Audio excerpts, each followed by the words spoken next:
Today we are going to start with notice writing. You have been doing this from your junior classes, but for class 12 boards, you need to do a sincere practice of writing precise notices. Let us first have a look at the format of notice, which I have started on slide number 2. As you can see that my notice is starting with the name of organization or institution, which is always to be written in capital letters. Then after that, one line gap, and on the extreme left of your sheet you will write date. Then again, after one line gap, notice word which is centrally aligned, and then one line gap and heading or subject of your notice, what you are going to write, that too centrally aligned. After this heading word, you are supposed to leave one line gap and you will start the body of your notice, which I have written like contents of notice. See, before writing body of notice, we leave a line, and after completing this body of notice, we again leave a line. And then you are supposed to write signature, name and designation on extreme left at the end of your notice. Good morning. At slide 3, you can see some important points to be taken care of at the time of framing your notice. Like when you start writing notice, you should mention the name of institution issuing notice. A good notice should always bear date of issuing. Then mention of word notice is a must. A clear notice must bear heading so that everyone reading it gets a clear idea what he is being informed about. Then next is, a good notice is the one after reading which there should be no doubt in the mind of reader. Therefore, every what, when, where should be mentioned in a clear and straightforward language. And all the other relevant details which one considers to be important to mention should be there, so that after reading notice, there should not be any chance of ambiguity. Yes, don't forget to put your notice in a box. Mostly students, they forget it and then they lose their marks. So please remember it. While writing notice, keep a check at your grammar, spelling and style of writing, because these are the points because of which students maximum they lose their points. Mostly present and future tense is preferred for notice writing. So you just remember it and write your notice. Yes, do remember, body or content of your notice should fulfill the condition of word limit, which is 50 words.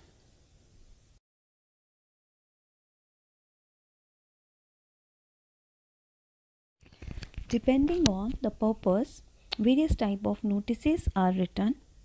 Have a look at the value points to be taken care of according to the purpose of writing notice.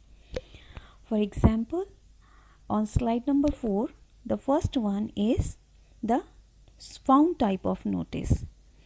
If we found something and we are writing notice to inform the one who has lost it, we need to mention the article found along with the place from where we found it, and we should call the one who lost it to identify and claim. At the end of such notice, mention whom and when the person should contact for claiming.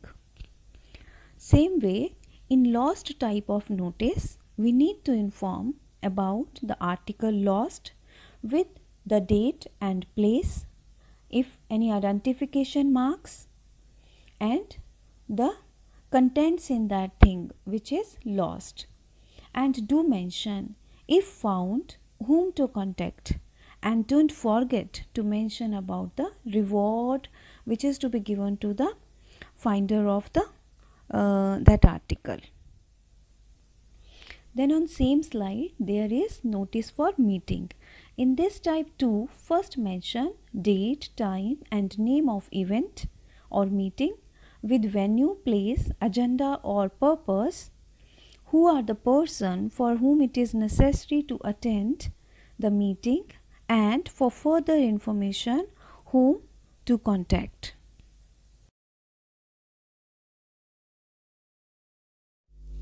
At slide number 5, the value points for the notice informing about some event are given.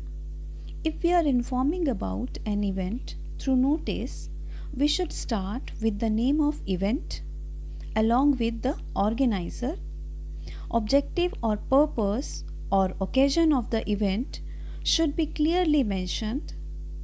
Don't forget to mention date, time, place, activities to be undertaken, eligibility conditions, prizes or incentives, and also mention if there are some specific instructions like keeping mobile phone on silent mode, etc.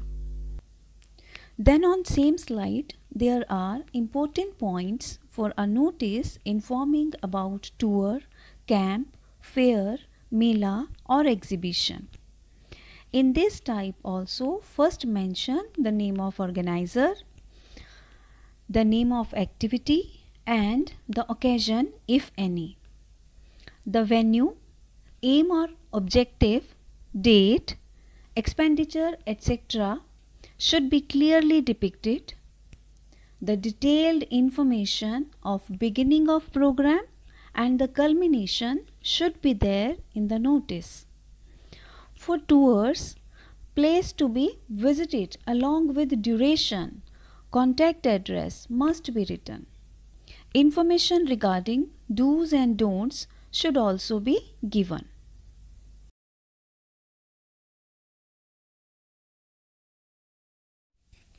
Slide 6 informs you what to be mentioned in an appeal type notice.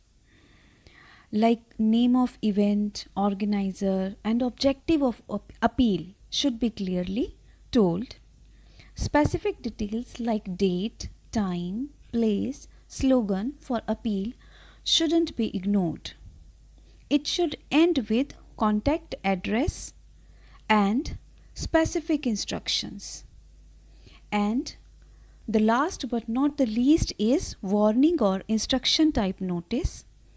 While writing this type, we should clearly mention target audience and specific instructions like do's and don'ts, warnings, along with consequences and punitive action. It should end with details of issuing authority.